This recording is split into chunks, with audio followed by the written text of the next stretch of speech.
ഭാരതത്തിലെ ജനാധിപത്യ സംവിധാനത്തിൽ പ്രതിഷേധങ്ങൾ പല വിധത്തിലാണ് പലപ്പോഴും പ്രത്യക്ഷപ്പെടാറുള്ളത്. ചിലപ്പോൾ അത് തെരുവുകളിലെ പ്രകടനങ്ങളാകാം, മറ്റു ചിലപ്പോൾ കോടതി മുറികളിലെ നീണ്ട നിയമ പോരാട്ടങ്ങളാകാം.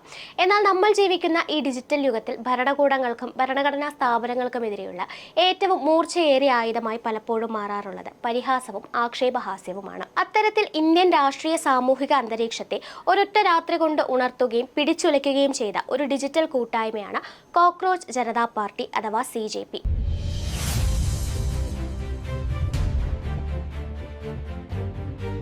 രാജ്യത്തെ പരമോന്നത നീതിപീഠത്തിന്റെ തലവനിൽ നിന്നുണ്ടായ ഒരൊറ്റ പരാമർശത്തെ തുടർന്നാണ് ഈ ഡിജിറ്റൽ കൂട്ടായ്മ രൂപം കൊള്ളുന്നത്. വെറുമൊരു തമാശയായി തുടങ്ങി മണിക്കൂറുകൾക്കുള്ളിൽ 10,000-കണക്കിന് യുവാക്കളെയും പ്രമുഖ രാഷ്ട്രീയ നേതാക്കളെയും ആകർഷിച്ച ഒരു വലിയ ജനകീയ മുന്നേറ്റമായി ഇത് മാറുകയായിരുന്നു. ഇന്ത്യൻ യുവാക്കൾ നേരിടുന്ന കടുത്ത തൊഴിലില്ലായ്മയും അവരുടെ ഭാവി ആശങ്കകളെയും കൃത്യമായി അഭിസംബോധന ചെയ്യുന്ന ഒന്നായി ഈ പരിഹാസ പാർട്ടി മാറിയത് എങ്ങനെയാണെന്ന് പരിശോധിക്കുന്നത് സമകാലിക ഇന്ത്യയുടെ രാഷ്ട്രീയ ബോധത്തെ മനസ്സിലാക്കാൻ നമ്മളെ സഹായിക്കും. ഈ സംഭവങ്ങളുടെ എല്ലാം തുടക്കം 2026 മെയ് 15-ാം തീയതി വെള്ളിയാഴ്ച സുപ്രീം കോടതിയിൽ നടന്ന ഒരു കേസിന്റെ വാദത്തിനിടയിലാണ്. വ്യാജ നിയമബിരുദങ്ങളുമായി ബന്ധപ്പെട്ട ഒരു ഹർജി പരിഗണിക്കുന്നതിനിടയിൽ ചീഫ് ജസ്റ്റിസ് സൂര്യകാന്ത് നടത്തിയ ചില പരാമർശങ്ങളാണ് വലിയ വിവാദങ്ങൾക്ക് വഴിവെച്ചത്. രാജ്യത്തെ യുവാക്കളിൽ ഒരു വിഭാഗത്തെ അദ്ദേഹം പ്രാണികളായ പാറ്റകളോട് അഥവാ കൂറകളോട് ഉപമിച്ചു എന്നതായിരുന്നു ഇതിലുയർന്നു വന്ന പ്രധാന ആക്ഷേപം. ഒരു തൊഴിലും ലഭിക്കാത്ത, ഒരു തൊഴിലിലും ഇടം കണ്ടെത്താൻ കഴിയാത്ത ചില യുവാക്കൾ പാറ്റകളെ പോലെ പെറ്റുപെരുക്കുകയാണെന്നും അവരിൽ ചിലർ മാധ്യമപ്രവർത്തകരും സോഷ്യൽ മീഡിയ ആക്ടിവിസ്റ്റുകളും വിവരാവകാശ പ്രവർത്തകരുമായി മാറി മറ്റുള്ളവരെ ബ്ലാക്ക്മെയിൽ ചെയ്യാനും ആക്രമിക്കാനും തുടങ്ങുകയാണെന്നുമായിരുന്നു ചീഫ് ജസ്റ്റിസിന്റെ നിരീക്ഷണം. നീതിയുടെയും സമത്വത്തിന്റെയും കാവലാളാകേണ്ട സുപ്രീം കോടതിയുടെ അമരക്കാരനിൽ നിന്ന് ഇത്തരമൊരു വാക്ക് കേൾക്കേണ്ടി വന്നത് രാജ്യത്തെ ലക്ഷക്കണക്കിന് വരുന്ന തൊഴിൽ രഹിതരായ യുവാക്കളെ ആഴത്തിൽ മുറിവേൽപ്പിച്ചു. കടുത്ത മത്സര പരീക്ഷകൾ എഴുതിയും കഠിനാധ്വാനം ചെയ്തിട്ടും ജോലി ലഭിക്കാതെ പോകുന്ന യുവതലമുറ ജീവിക്കുന്ന ഒരു രാജ്യത്താണ് ഈ പരാമർശം ഉണ്ടായത് എന്നത് ഈ പ്രതിഷേധത്തിന്റെ ആക്കം കൂട്ടി. ജനാധിപത്യ സംവിധാനത്തിൽ പൗരന്റെ പ്രധാന ആയുധമായ വിവരാവകാശ നിയമത്തെയും സാമൂഹിക മാധ്യമങ്ങളിലെ ഇടപെടലുകളെയും ഇത്തരത്തിൽ മോശമായി ചിത്രീകരിക്കുന്നതിനെതിരെ രാജ്യവ്യാപകമായി വലിയ പ്രതിഷേധമാണ് ഉയർന്നു വന്നത്. അപമാനിക്കപ്പെട്ട ഈ യുവാക്കൾ തങ്ങളുടെ അമർഷം രേഖപ്പെടുത്താൻ തിരഞ്ഞെടുത്തത് വളരെ വ്യത്യസ്തവും സർഗാത്മകവുമായ ഒരു പ്രതിഷേധ മാർഗമായിരുന്നു. അധികാരികളുടെ അവഹേളനത്തെ അവർ ഒരുമിച്ച് സംഘടനയാക്കി മാറ്റാൻ തീരുമാനിച്ചു. ചീഫ് ജസ്റ്റിസിന്റെ വിവാദ പ്രസ്താവന പുറത്തുവന്ന 24 മണിക്കൂറുകൾക്കകം, അതായത് മെയ് 16-ാം തീയതി സോഷ്യൽ മീഡിയയിൽ ഒരു പുതിയ രാഷ്ട്രീയ പാർട്ടി ജന്മമെടുത്തു.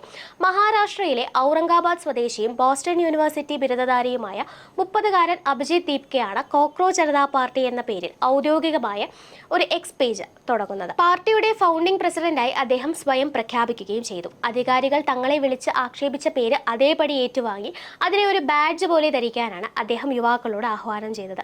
ഇതിനായി മടിയന്മാരുടെയും തൊഴിലില്ലാത്തവരുടെയും ശബ്ദം എന്ന ടാഗ് ലൈനോടെ അവരൊരു വെബ്സൈറ്റും നിലവിൽ വരുത്തി.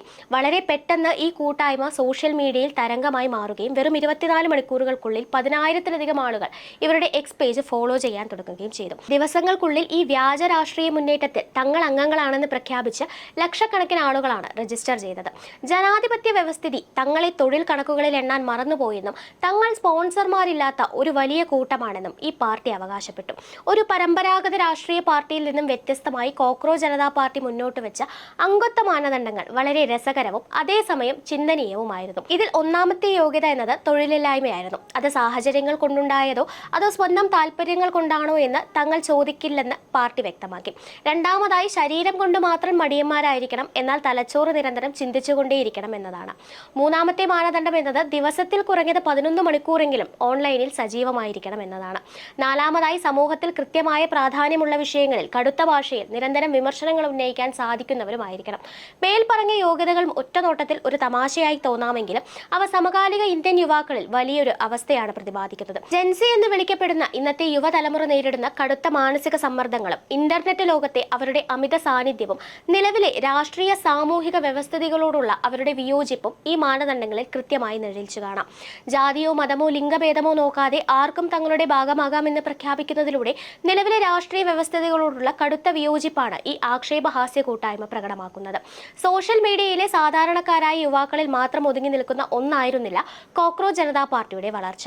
രാജ്യത്തെ പ്രമുഖ രാഷ്ട്രീയ നേതാക്കളും സാമൂഹിക പ്രവർത്തകരും കൂടി ഈ കൂട്ടായ്മയിൽ ചേരാൻ താൽപര്യം പ്രകടിപ്പിച്ചതോടെ സംഭവം കൂടുതൽ ഗൗരവമുള്ള ചർച്ചയായി മാറി. ധ്രുവ് റാത്തി, അഖിലേഷ് യാദവ്, പ്രശാന്ത് ഭൂഷൺ, സാമൂഹിക പ്രവർത്തക അഞ്ജലി ഭരദ്വാജ് എന്നിവർക്ക് പുറമെ തൃണമൂൽ കോൺഗ്രസ് എംപിമാരായ മഹുവ മൊയ്ത്ര, കീർത്തി ആസാദും പരസ്യമായി ഈ പാർട്ടിയിൽ അംഗത്വമെടുക്കാൻ മുന്നോട്ട് വന്നു. മുൻ ഇന്ത്യൻ ക്രിക്കറ്റ് താരം കൂടിയായ കീർത്തി ആസാദ് തനിക്ക് ഈ പാർട്ടിയിൽ ചേരാൻ എന്താണ് യോഗ്യത എന്ന് സോഷ്യൽ മീഡിയയിലൂടെ ചോദിച്ചപ്പോൾ ഭാരതം 83 ലോകകപ്പ് നേടിയ ടീമിൽ അംഗമായിരുന്നത് തന്നെ വലിയൊരു യോഗ്യതയാണെന്ന് പറഞ്ഞ് CJP അദ്ദേഹത്തെ സ്വാഗതം ചെയ്തു. തൊട്ടു പിന്നാലെ തന്നെ മഹുവ മൊയ്ത്ര തനിക്ക് ഈ പാർട്ടിയുടെ ഭാഗമാകാൻ താല്പര്യമുണ്ടെന്ന് അറിയിക്കുകയായിരുന്നു. പ്രതിപക്ഷ നേതാക്കളെ നിരന്തരം ഭരണകൂടം രാജ്യവിരുദ്ധരെന്ന് വിളിക്കുന്നതിനെ പരിഹസിച്ചുകൊണ്ട് താൻ ആന്റി നാഷണൽ പാർട്ടിയിലെ അംഗമാണെങ്കിലും ഈ കോക്രോച്ച് പാർട്ടിയിൽ കൂടി ചേരാൻ ആഗ്രഹിക്കുന്നു എന്നാണ് ഇവർ കുറിച്ചത്. രാഷ്ട്രീയ നേതാക്കളുടെ ഈ ഇടപെടലോടെ മുഖ്യധാരാ മാധ്യമങ്ങളും ഈ വിഷയത്തെ ഗൗരവമായി ചർച്ച ചെയ്യാൻ നിർബന്ധിതരായി. ഈ കൂട്ടായ്മ കേവലം ഒരു ഓൺലൈൻ ട്രോൾ പേജ് മാത്രമായിരുന്നില്ല, മറിച്ച് അവർ കൃത്യമായ രാഷ്ട്രീയ ആവശ്യങ്ങൾ അടങ്ങിയ 5 തത്വങ്ങളുടെ ഒരു പ്രകടന പത്രിക അഥവാ മാനിഫെസ്റ്റോ തന്നെ പുറത്തുവിടുകയുണ്ടായി. ഇതിൽ ഒന്നാമത്തെ ആവശ്യം എന്നത് സുപ്രീം കോടതി ചീഫ് ജസ്റ്റിസ് പദവിയിൽ നിന്ന് വിരമിക്കുന്ന ആർക്കും തന്നെ അതിനുശേഷമുള്ള പ്രതിഫലം എന്നോണം ഭരണകക്ഷികൾ രാജ്യസഭാ സീറ്റുകൾ നൽകാൻ പാടില്ല എന്നാണ്. രണ്ടാമതായി, രാജ്യത്തെ ഏതെങ്കിലും ഒരു പൗരന്റെ യഥാർത്ഥ വോട്ടർ പട്ടികയിൽ നിന്ന് മനഃപൂർവ്വം നീക്കം ചെയ്യപ്പെട്ട അതിന് ഉത്തരവാദിയായ ചീഫ് ഇലക്ഷൻ കമ്മീഷണറെ UAPA നിയമപ്രകാരം അറസ്റ്റ് ചെയ്യണമെന്നതാണ്. മൂന്നാമത്തെ ആവശ്യം, പാർലമെന്റിലും ക്യാബിനറ്റ് പദവികളിലും സ്ത്രീകൾക്ക് 50% സംവരണം നൽകണമെന്നതായിരുന്നു. നാലാമതായി, സ്വതന്ത്ര മാധ്യമ പ്രവർത്തനം ഉറപ്പാക്കണമെന്നും ഭരണകൂട അനുകൂലികളായ ഗോദി മീഡിയ ആങ്കർമാരുടെ ബാങ്ക് അക്കൗണ്ടുകൾ അന്വേഷിക്കണമെന്നും അംബാനിയുടെയും അദാനിയുടെയും ഉടമസ്ഥതയിലുള്ള മാധ്യമങ്ങളുടെ ലൈസൻസ് റദ്ദാക്കണമെന്നും ഇവർ ആവശ്യപ്പെട്ടു. അടുത്ത ആവശ്യം എന്നത് ഒരു പാർട്ടിയിൽ നിന്ന് ജയിച്ച ശേഷം മറ്റൊരു പാർട്ടിയിലേക്ക് കൂറുമാറുന്ന ജനപ്രതിനിധികളെ 20 വർഷത്തേക്ക് യാതൊരു പൊതു പദവികൾ വഹിക്കുന്നതിൽ നിന്നും തിരഞ്ഞെടുപ്പുകളിൽ മത്സരിക്കുന്നതിൽ നിന്നും വിലക്കണമെന്നതാണ്. ഈ ആവശ്യങ്ങൾ പരിശോധിച്ചാൽ മനസ്സിലാകുന്നത് പരിഹാസത്തിന്റെ മുഖംമൂടി അണിഞ്ഞിട്ടുണ്ടെങ്കിലും രാജ്യത്തെ ജനാധിപത്യ തകർച്ചയ്ക്കും അഴിമതിക്കുമെതിരെയുള്ള കൃത്യമായ രാഷ്ട്രീയ വിമർശനങ്ങളാണ് ഈ പാർട്ടി മുന്നോട്ട് വയ്ക്കുന്നത്. CJP ഇത്രയധികം പ്രശസ്തമാകാനും അതേസമയം ഒരു വിഭാഗം ആളുകൾക്കിടയിൽ കടുത്ത വിദ്വേഷത്തിന് കാരണമാകാനും രാഷ്ട്രീയമായ ചില കാരണങ്ങളുണ്ട്. BJPയും പ്രധാനമന്ത്രി നരേന്ദ്രമോദിയും ലോകത്തോടും ഇന്ത്യയിലെ ജനങ്ങളോടും പറയുന്നത് വെറും രാഷ്ട്രീയമായ തള്ളുകളാണെന്ന് തിരിച്ചറിയാവുന്ന യുവജനങ്ങൾക്ക് പ്രതികരിക്കാൻ കിട്ടിയ വലിയൊരു അവസരമായിരുന്നു ഇത്. സർക്കാർ സംവിധാനങ്ങളും ഇലക്ഷൻ കമ്മീഷനും EDയും നിയമവ്യവസ്ഥയും ഒക്കെ ചില കോർപ്പറേറ്റുകളുടെ താല്പര്യത്തിന് വേണ്ടി മാത്രം പ്രവർത്തിക്കുന്നു എന്ന് വിശ്വസിക്കുന്ന യുവാക്കൾ തങ്ങളും പൊളിറ്റിക്കൽ ആണെന്ന് തുറന്നു പറയാൻ ഈ പ്ലാറ്റ്ഫോം ഉപയോഗിച്ചു. കൂടാതെ സംഘപരിവാറിന്റെ ഹിന്ദു മുസ്ലിം വിഭജന രാഷ്ട്രീയത്തെയും വർഗീയതയും മീമുകളിലൂടെയും ഹ്യൂമറുകളിലൂടെയും ഈ പാർട്ടി പച്ചയായി തുറന്നു കാണിച്ചു. എന്നാൽ ഇതേ കാരണങ്ങൾ കൊണ്ടുതന്നെ ഭരണപക്ഷ അനുകൂലികളും സംഘപരിവാർ അനുഭാവികളും ഈ പാർട്ടിയെ കടുത്ത ഭാഷയിൽ വെറുക്കാനും ആക്രമിക്കാനും തുടങ്ങി. പ്രധാനമന്ത്രി നരേന്ദ്രമോദി ഇറ്റലിയിൽ പോയി ജോർജിയ മെലോണിക്കൊപ്പം മെലഡി ചോക്ലേറ്റ് തുടങ്ങിയ ചിത്രങ്ങൾ പങ്കുവയ്ക്കുമ്പോൾ നാട്ടിൽ യുവാക്കൾ തൊഴിലില്ലാതെ വലയുകയാണെന്ന തരത്തിലുള്ള കടുത്ത പരിഹാസങ്ങൾ ഉയർന്നു വന്നത് ഭരണകൂടത്തെ ചൊടിപ്പിച്ചു. ഇതിനിടയിലാണ് മോദിയുടെ നോർവേ സന്ദർശനത്തിനിടെ നോർവീജിയൻ ജേർണലിസ്റ്റ് ഹെല്ലെ ലിംഗ് പ്രധാനമന്ത്രിയോട് ലോകമാധ്യമങ്ങളുടെ ചോദ്യത്തെ നേരിടാത്തതിനെ പറ്റി ചോദിച്ചതും മോദി ഉത്തരം പറയാതെ പോയതും CJP വലിയ ചർച്ചയാക്കിയത്. ഈ ജനപ്രീതിയും ഭരണകൂട വിരുദ്ധ ട്രോളുകളും അതിവേഗം വളരുന്നതോടെ കോക്രോച്ച് ജനതാ പാർട്ടിയുടെ ഒഫീഷ്യൽ എക്സ് അക്കൗണ്ട് ഇന്ത്യയിൽ വെച്ച് മരവിപ്പിക്കാൻ ഭരണകൂടം തങ്ങളുടെ സ്വാധീനം ഉപയോഗിച്ചത്. സോഷ്യൽ മീഡിയയിൽ സർക്കാരിനോ പ്രധാനമന്ത്രിക്കോ ചെറിയ അസ്വാരസ്യമുണ്ടാക്കുന്ന പോസ്റ്ററുകൾ അപ്പോൾ തന്നെ നീക്കം ചെയ്യുന്നതിൽ ലോകത്തിൽ ഏറ്റവും അധികം സോഷ്യൽ മീഡിയ ടേക്ക് ഡൗൺ നടത്തുന്ന ടോപ്പ് 5 രാജ്യങ്ങളിൽ ഒന്നാണ് ഇന്ത്യ എന്ന വസ്തുത അടിവരയിടുന്നതായിരുന്നു ഈ നടപടി. CJPയുടെ അക്കൗണ്ട് തുടങ്ങി ആദ്യ മണിക്കൂറുകളിൽ തന്നെ അത് പൂട്ടിക്കളഞ്ഞെങ്കിലും യുവാക്കൾ അവിടെയും പിന്മാറിയില്ല.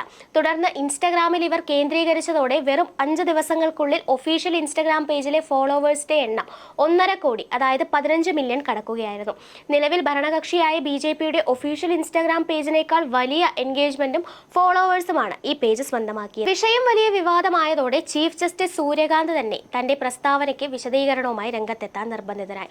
തന്റെ വാക്കുകൾ തെറ്റായി വ്യാഖ്യാനിക്കപ്പെടുകയാണ് ഉണ്ടായതെന്നും രാജ്യത്തെ യുവാക്കളെ താൻ അധിക്ഷേപിച്ചിട്ടില്ല എന്നും അദ്ദേഹം വ്യക്തമാക്കി. വ്യാജബിരുദങ്ങൾ കാണിച്ച് സിസ്റ്റത്തെ തകർക്കാൻ ശ്രമിക്കുന്ന പരന്നാബോജികളെയാണ് താൻ ഉദ്ദേശിച്ചതെന്നും ഭാരതത്തിലെ യുവതലമുറയെ ഓർത്ത് താൻ അഭിമാനിക്കുന്നുണ്ടെന്നും അവരാണ് രാജ്യത്തിന്റെ ഭാവി തൂണുകളെന്നും അദ്ദേഹം കൂട്ടിച്ചേർത്തു. എന്നാൽ ഈ വിശദീകരണം വന്നിട്ടും കോക്രോച്ച് ജനതാ പാർട്ടി തങ്ങളുടെ പ്രവർത്തനം അവസാനിപ്പിച്ചിട്ടില്ല എന്നതാണ് ഈ കൂട്ടായ്മയുടെ ഇപ്പോഴത്തെ അവസ്ഥ.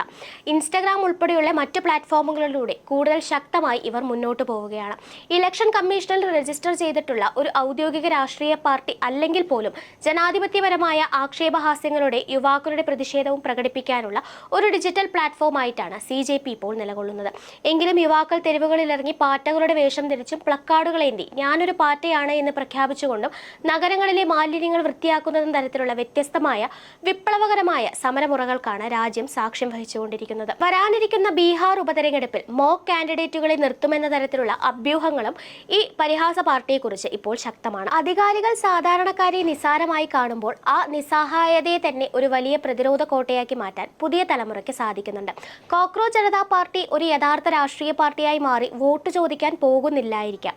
എന്നാൽ അത് ഭരണവർഗത്തിന് നൽകുന്ന മുന്നറിയിപ്പ് വളരെ വലുതാണ്. ഭരണഘടന ഉറപ്പു നൽകുന്ന അഭിപ്രായ സ്വാതന്ത്ര്യവും വിവരാവകാശ നിയമങ്ങളും ഉപയോഗിക്കുന്ന പൗരന്മാരെ അധിക്ഷേപിക്കാൻ ശ്രമിച്ചാൽ അവർ അതിനെയെല്ലാം ജനകീയമായ മുന്നേറ്റങ്ങളായി മാറ്റുമെന്ന പാഠമാണ് ഈ ഡിജിറ്റൽ യുദ്ധം നമുക്ക് നൽകുന്നത്. പരിഹാസം എന്നത് കേവലം ചിരിക്കാനുള്ളതല്ല, മറിച്ച് അത് ഭരണാധികാരികളുടെ കണ്ണു തുറപ്പിക്കാനുള്ള ഏറ്റവും മൂർച്ചയേറിയ ആയുധം കൂടിയാണെന്നാണ് ഈ പാർട്ടികളുടെ കൂട്ടായ്മ തെളിയിക്കുന്നത്. News desk, India mirror.